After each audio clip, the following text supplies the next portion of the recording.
আসসালামু আলাইকুম সবাইকে। আজকে নতুন আরেকটি ভিডিওতে আপনাদের সবাইকে স্বাগত জানাচ্ছি। আজকের ভিডিওতে আমরা একটা নয় ৩টা বেসিক বিষয় নিয়ে কথা বলবো। সেটা হচ্ছে বিএফটিএন, আরটিজিএস এবং এনপিএসবি। এগুলোর সিস্টেমটা কী এবং কিছু বেসিক কথা যেগুলো জানলে আপনার বুঝতে সুবিধা হবে। এগুলো দিয়ে কোনটা দিয়ে আপনি ট্রান্সফার করবেন এবং কোনটা দিয়ে করবেন না, অথবা কোনটা দিয়ে করলে ভালো হবে। ভিডিওটা শুরু থেকে শেষ পর্যন্ত দেখার পর যদি মনে হয় যে আপনি বেসিক কিছু জানতে পারছেন, তাহলে সেটা অবশ্যই কমেন্ট করে জানাবেন। আমরা প্রথমে আসি আরটিজিএস নিয়ে কথা বলি। আরটিজিএসটা স্মুথ বেশি। আরটিজিএস মানে কি real time gross settlement. Real time মানে কি? রিয়েল টাইম মানে যেটা সাথে সাথে ঘটে ওটাকে বলে রিয়েল টাইম। তার মানে আরটিজিএসে আপনি যদি কোথাও টাকা পাঠান তাহলে সেই টাকাটা সাথে সাথে এক ব্যাংক থেকে আরেক ব্যাংকে চলে যাবে। তার মানে এক ব্যাংক থেকে আরেক ব্যাংকে যাওয়ার যে সিস্টেমগুলো, সেই সিস্টেমগুলি কিন্তু আরটিজিএস, বিএফটিএন এবং এনপিএসবি। তো আরটিজিএসের ক্ষেত্রে আপনি কোনো একটা ব্যাংকে গিয়ে আরটিজিএসের যে ফর্ম আছে সেই ফর্মটা পূরণ করবেন। সেই ফর্মে আমি একটা নমুনা আপনাদের দেখিয়ে দিব। সেই ফর্মে উপরে সেন্ডার অপশন থাকবে যে আপনি কোন চেক দিয়ে সেটা সেন্ড করতেছেন, এবং রিসিভার যেটা আছে কোন ব্যাংক সেটা পাবে সেই ব্যাংকের তথ্যগুলো দিবেন, অ্যাকাউন্ট নাম্বার, কোন ব্যাংক, কোন শাখা এবং রাউটিং নাম্বার। রাউটিং নাম্বারটা আপনারা শাখা থেকে কালেক্ট করে নেবেন, অথবা আপনাদের চেকের উপরে দেখবেন যে 9 ডিজিটের, শাখার নিচে 9 ডিজিটের একটা সংখ্যা থাকে, চেক নাম্বার না, শাখার নিচে 9 ডিজিটের যেটা থাকে এটা শাখা কোড, অথবা রাউটিং নাম্বার। অথবা আপনারা গুগল থেকেও রাউটিং নাম্বারটা খুঁজে নিতে পারেন, সেই রাউটিং নাম্বারটা দিবেন কোন শাখায় টাকাটা যাবে। তো আমরা যেটা বলছি আরটিজিএস কিন্তু মোবাইল অ্যাপসের মাধ্যমে হয় এবং সেটা ব্যাংকে গিয়ে ভাউচারের মাধ্যমে হয়। আপনারা অনেক ব্যাংকের অ্যাপস যেগুলো আছে সেই অ্যাপসের মধ্যে আরটিজিএস অপশনটা থাকে। তো সোনালী ব্যাংকের ই ওয়ালেটে এখনও আরটিজিএস অপশনটা অ্যাড করা নাই, তবে আমি অন্যান্য ব্যাংকে দেখেছি আরটিজিএস অপশন আছে। তো আরটিজিএস দিয়ে অনেক বড় অ্যামাউন্ট পাঠানো যায়। আপনার অ্যামাউন্টের লিমিট নাই, ঠিক আছে? অনুমতি সাপেক্ষে কোটির উপর পর্যন্ত পাঠানো যাবে, ঠিক আছে? তার মানে কোটি টাকা পর্যন্ত আপনি অনায়াসেই পাঠাতে পারবেন আরটিজিএসের মাধ্যমে। আর আপনার যদি আরটিজিএসে পাঠান তাহলে আপনার চার্জ থাকবে হচ্ছে 100 টাকা। ব্যাংক বেদে 100 টাকাই থাকে অ্যাভারেজে, আমি সেটাই বললাম। তো আপনার আরটিজিএস চার্জ হচ্ছে 100 টাকা। আপনি যদি অ্যাপসের মাধ্যমে করেন তাও, এবং যদি ব্রাঞ্চে গিয়ে করেন তাও। সোনালী ব্যাংকে আপনি যদি আরটিজিএস করতে চান তাহলে আপনাকে অবশ্যই চেক লাগবে, তবে প্রাইভেট ব্যাংকগুলো অথবা অন্যান্য ব্যাংকগুলোতে চেক ছাড়াও এই আরটিজিএস করা যায়। সেটা আপনারা একটু জেনে নেবেন যে ব্যাংকে আপনারা লেনদেন করতেছেন। তার মানে মোবাইল আরটিজিএসটা যদি ব্যাংকে যাই সেটা বললাম।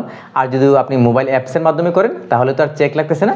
অ্যাপসের মাধ্যমে আরটিজিএস যে অপশন আছে সেখানে যাবেন, সেখানে গিয়ে আপনার ব্যাংকের নাম দিবেন, তারপর হচ্ছে কত টাকা পাঠাচ্ছেন সেটা দিবেন, শাখার নাম দিবেন, শাখার নাম দিয়ে তারপর আপনার যে পিনকোড আছে পিনকোড ওটিপি দিবেন, আপনার টাকা চলে যাবে। তাহলে আমরা আরটিজিএস সম্পর্কে জানলাম। আর আরটিজিএসের যে রিস্কটা আছে সেটা বলি আপনাদেরকে। আরটিজিএসের একটা রিস্ক হচ্ছে আপনি যদি অ্যাকাউন্ট নাম্বার এবং ব্যক্তির নাম যদি না মিলে তাও টাকা চলে যাবে। যেমন আপনি টাকা পাঠাচ্ছেন কোনো একটা অ্যাকাউন্টে, লাস্টে 110, তো আপনি ভুলে এখানে 210 দিয়ে দিয়েছেন। তো আপনি পাঠাচ্ছেন টাকাটা রহিমকে, কিন্তু 210 হচ্ছে করিমের অ্যাকাউন্ট, তাহলে কিন্তু সেটা করিমের অ্যাকাউন্টে চলে যাবে। এটা হচ্ছে আরটিজিএস রিস্ক। তার মানে আপনি যদি অ্যাকাউন্ট নাম্বার এবং নাম যদি না মিলে সিস্টেমের সাথে তাও কিন্তু টাকা চলে যাবে। এটা হচ্ছে আরটিজিএসের একটা রিস্ক। ওকে, তো এই জন্যই সবচেয়ে বেশি ইম্পর্টেন্ট হচ্ছে অ্যাকাউন্ট নাম্বারটা মিলানো। যখন আপনারা আরটিজিএস করবেন অ্যাকাউন্ট নাম্বারটা সঠিক আছে কিনা সেটা 2-3 বার চেক করে তারপর আরটিজিএস করবেন। এবার আমরা আসি বিএফটিএনে।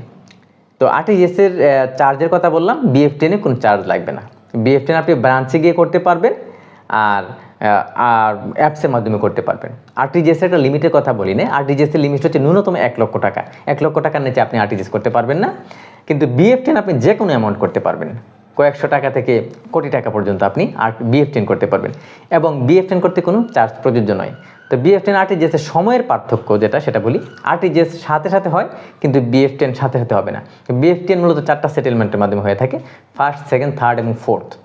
আপনার ফোর্থ সেটেলমেন্ট যেটা আছে সেটা হয় আপনার গড়ে হয় সেটা 4:40 পর থেকে, 4:40 থেকে 4:50 ওই মুহূর্তে ফোর্থ সেটেলমেন্টটা হয়। তাহলে 4:50 পরবর্তী থেকে আপনি পরের দিন সকাল পর্যন্ত কিন্তু আপনি ফার্স্ট সেটেলমেন্ট পাচ্ছেন।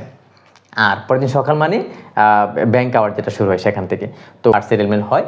এবং আপনি প্রথম সেটেলমেন্টে আপনি যদি টাকা পাঠাতে চান তাহলে 11:50, 11:45 মধ্যে আপনার টাকাটা যদি পাঠান তাহলে সেটা ফার্স্ট সেটেলমেন্টে পাঠানো হলো, এবং সেটা আপনি সেকেন্ড সেটেলমেন্টে আপনার অ্যাকাউন্টে ঢুকবে। এবং আপনি যদি সেকেন্ড সেটেলমেন্ট শুরু হয় কত, 12টা থেকে 2:45, এটা হচ্ছে আপনার সেকেন্ড সেটেলমেন্ট। এবং থার্ড সেটেলমেন্ট হচ্ছে 3টা থেকে 4:40। থার্ড সেটেলমেন্ট, 4:40 থেকে 4:50 ওই টাইমে ফোর্থ সেটেলমেন্টটা হয়ে থাকে। তো সম্প্রতি কিছু নেটওয়ার্কের সমস্যার কারণে বাংলাদেশ ব্যাংকের অথবা বাংলাদেশ ব্যাংকের ইন্টারনাল কিছু সার্ভারের সমস্যার কারণে সব সেটেলমেন্টই সন্ধ্যার পরে হচ্ছে। তার মানে আপনি যদি সকালে টাকা পাঠাচ্ছেন তাহলে সেটা সন্ধ্যায় কিন্তু অন্য অ্যাকাউন্টে যাচ্ছে, সেটা BF10 এর মাধ্যমে এই প্রবলেমটা রিসেন্টলি হচ্ছে। তো ওভারঅল নর্মালি যেটা আমরা যদি কথা বলি, আপনি যদি সকালে ফার্স্ট সেটেলমেন্টে টাকাটা পাঠান তাহলে সেটা সেকেন্ড সেটেলমেন্টেই আপনার অ্যাকাউন্টে ঢুকে যাবে অথবা থার্ড সেটেলমেন্টে ঢুকে যাবে, ঠিক আছে। তার মানে আপনি যদি আগের দিন রাতে কোনো টাকাটা পাঠান তাহলে ওই ব্যাংকে আপনার সেটা দিনের শুরুতে মানে 10:30 অথবা 11:15টার মধ্যে কিন্তু ওই টাকাটা ক্রেডিট হয়ে যাবে। নর্মালি এখন যেটা বললাম সব সেটেলমেন্টই কিন্তু সন্ধ্যায় হচ্ছে, তো নর্মালি এখন সময়কার। আর নর্মালি যখন আমরা BF10 করব তখন BF10 হচ্ছে একটা সেটেলমেন্টের সময় করলে সেটা পরের সেটেলমেন্টে আপনার অ্যাকাউন্টে টাকা জমা হবে, এটা মনে রাখবেন। আপনি যদি সকালে করেন তা মনে করেন দুপুরে হয়ে যাবে, এটা মনে রাখবেন। দুপুরে করলে সেটা বিকালে ঢুকবে, ঠিক আছে।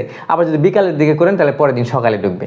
এই একটা বেসিক কনসেপ্ট যদি আপনারা খেয়াল রাখতে পারেন BF10 এর ক্ষেত্রে সেটা আপনারা করতে পারেন। আর BF10 এর ক্ষেত্রেও সেম, আপনি অনেক লিমিট পর্যন্ত টাকা পাঠাতে পারবেন সেটা বিনামূল্যে।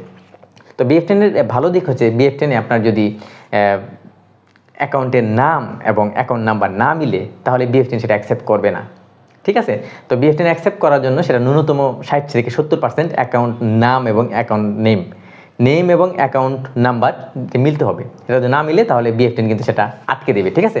মানে আপনার টাকা রিটার্ন চলে আসবে, সেটা হচ্ছে BF10 এর ভালো দিক। তার মানে আমরা দেখলাম RTGS এবং BF10 এর মধ্যে এই রিস্ক ফ্যাক্টরটা ইম্পর্টেন্ট যে অ্যাকুরেটলি কিন্তু BF10 আপনাকে টাকাটা দেবে।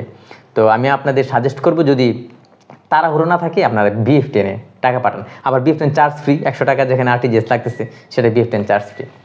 আবার NPSB যেটা national payment switch Bangladesh NPSB, এটা মূলত অ্যাপসের মাধ্যমে হয়।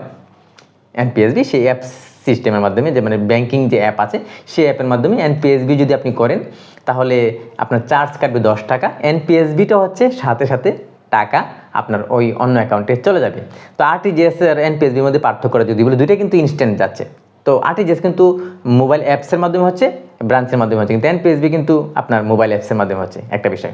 আরেকটা বিষয় হচ্ছে RTGS NPSB দুইটাই কিন্তু এই অ্যাকাউন্ট নাম্বার কিন্তু এরা ধরতে পারবে না, ঠিক আছে। অ্যাকাউন্ট নাম এবং নেম যদি মিসম্যাচ হয় তাহলে তারা কিন্তু টাকা পাঠিয়ে দেবে, আরেকটা বিষয় গেল। আর NPSBতে আপনি অল্প পরিমাণ টাকা পাঠাতে পারবেন, ঠিক আছে। আপনি NPSBতে একটা লিমিট পর্যন্ত 3 লাখ টাকা আপনি একবারে ট্রানজ্যাকশন করতে পারবেন। আর কিছু কিছু ব্যাংকে 5 লাখ টাকা আপনি একবারে ট্রানজ্যাকশন করতে পারবেন এবং ম্যাক্সিমাম প্রতিদিন 10 লাখ টাকা এটা করতে পারেন। ব্যাংক ভেদে কিছুটা পার্থক্য হতে পারে, বাট রুলস বেসিক রুল এটাই। আর সোনালী ব্যাংকে যে সোনালী ওয়ালেট সেটার মাধ্যমে আপনি শুধু 3 লাখ টাকা আপনি একদিন ট্রান্সফার করতে পারবেন।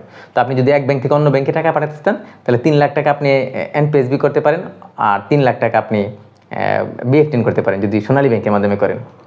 তো NPSBর ক্ষেত্রে আরেকটা ছোট একটা মাইনরিটি মানে মিস্টেক রয়ে গেছে এখনও, কারণ হচ্ছে NPSB সফটওয়্যারটা কিন্তু এখনও খুব স্ট্রং হতে পারে নাই। মাঝে মাঝে NPSBর টাকা ফেল হয়ে যাবে, আপনার টাকা ডেবিট হয়ে যাবে কিন্তু যাকে পাঠাতে যাচ্ছেন সে টাকাটা পাবে না। এটা কিন্তু একটা ছোট একটা রিস্ক ফ্যাক্টর, কিন্তু ছোট কেন বলছি কারণ এই টাকাটা কিন্তু পাবে না, উনি আপনার অ্যাকাউন্ট থেকে কাটা নেবে, কিন্তু তার মানে এই না যে আপনার অ্যাকাউন্ট থেকে টাকাটা গায়েব হয়ে যাবে। ওইটা আপনার 3 কর্মদিবসের মধ্যে আপনার অ্যাকাউন্টে আবার ফেরত আসবে। ওই 3 কর্মদিবসের কথা বললাম যে আপনার ইমার্জেন্সি প্রয়োজন, কিন্তু এই ট্রানজ্যাকশন যদি ফেল হয়ে যায় তাহলে আবার 3 দিন বসে থাকা, এটা খুবই একটা বিরক্তিকর এবং বিড়ম্বনার, তাই না। তো সেই হিসাবে আমি বলবো যে আপনাদের যদি এত তাড়াহুড়ো না থাকে, যদি আজকে সকালে দিলে যদি বিকালে যদি টাকাটা আপনার পেলেই হয়ে যায় তাহলে আপনি এটা BF10 করে দেন এটা। আর আর অ্যাপ্রুভালের একটা কথা বলি, আপনি যখন BF10 করবেন সেটা কিন্তু একটা শাখাতে যদি BF10 করেন ওই শাখা যখন সেটা অ্যাপ্রুভ করে তখনই নর্মালি সেটা অন্য অ্যাকাউন্টে ট্রান্সফার হয়। কিন্তু RTGS অথবা NPSBতে কিন্তু শাখার উপর ডিপেন্ডেন্ট করা লাগে না, এটা শাখা ছাড়াই কিন্তু অটোমেটিক্যালি বাংলাদেশ ব্যাংকের মাধ্যমে সেটেল হয়ে যায়, ঠিক আছে।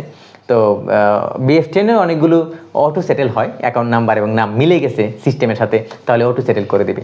আবার কখনো কখনো যদি একটু মিসম্যাচ থাকে তাহলে সেটা ব্রাঞ্চে পাঠাবে, ব্রাঞ্চ থেকে যদি অ্যাপ্রুভ হয় তাহলে সেটা আপনার অ্যাকাউন্টে ক্রেডিট হবে। আর যদি অ্যাকাউন্ট নাম্বার না মিলে তাহলে সেটা অ্যাকাউন্টে ক্রেডিট হবে না। যদি ভালো লাগে তাহলে সেটা কমেন্ট করে জানান। ধন্যবাদ সবাইকে।